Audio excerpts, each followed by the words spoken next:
Los barbarismos o extranjerismos son los vocablos o giros procedentes de otra lengua. No tienen por qué constituir un defecto si se usan y escriben adecuadamente. La regla es que deben escribirse siempre en cursiva para indicar que son palabras extranjeras. Hay excepciones, como algunos latinismos que se escriben y tildan como las voces españolas, como por ejemplo accessit o requiem. Muchas veces el uso de palabras de otros idiomas es totalmente innecesario y se emplean para impresionar a los lectores o a los oyentes. Hay que recalcar que su uso no denota cultura. Si decimos he dejado el coche en el parking, no estamos siendo más cultos que si decimos he dejado el coche en el aparcamiento. Cuando las palabras extranjeras se aceptan en español, ya se pueden emplear libremente, pero entonces tenemos que emplear la ortografía y la acentuación castellana. Así, por ejemplo, la palabra estándar se convertiría en estándar. En vez de escáner tendríamos escáner, con acento y sin una doble N. La palabra fútbol ya la tenemos castellanizada desde hace mucho tiempo. Lo mismo sucede con la palabra vagón y también con la palabra whisky, aunque esta última grafía no gusta a muchos, pero sigue siendo la correcta.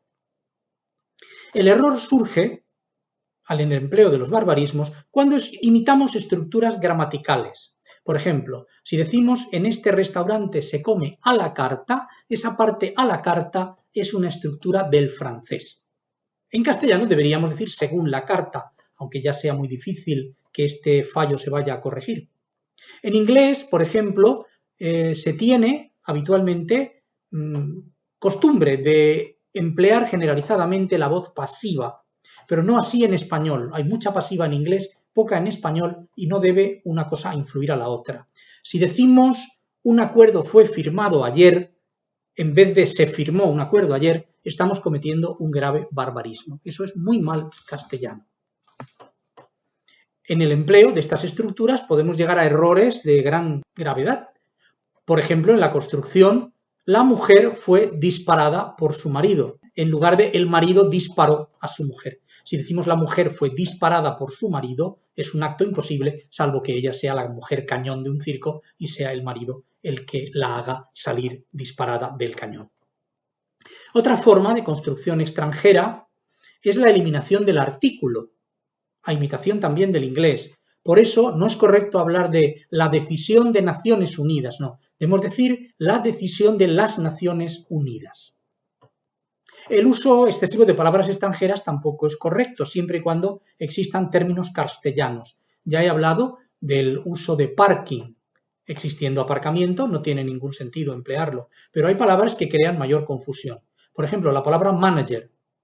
Manager es especialmente imperfecta porque en castellano existen muchos términos y son distintos y se aplican a distintas profesiones. Por ejemplo, manager significa en español gerente, como puede ser el gerente de un hotel. Manager puede ser administrador, el administrador de una sociedad, de una empresa. Manager puede ser representante, la persona que se preocupa de la carrera de un artista, de un pintor o de un actor o de un cantante. O puede ser también apoderado, la persona que se encarga de la carrera de un torero. Entonces es realmente triste desperdiciar 4 o 5 de estas palabras castellanas nuestras para emplear en su lugar manager, que es un término mucho más vago e impreciso. Por último, tenemos que evitar el uso de los falsos extranjerismos. ¿Qué es esto? Pues son palabras que parecen extranjeras, pero que no existen en ningún idioma. Ejemplo de esto es, por ejemplo, si decimos me he comprado un smoking. En inglés, a esa prenda de vestir se la denomina tuxedo. O hago footing por las mañanas. En Inglaterra, en Estados Unidos, se dice jogging.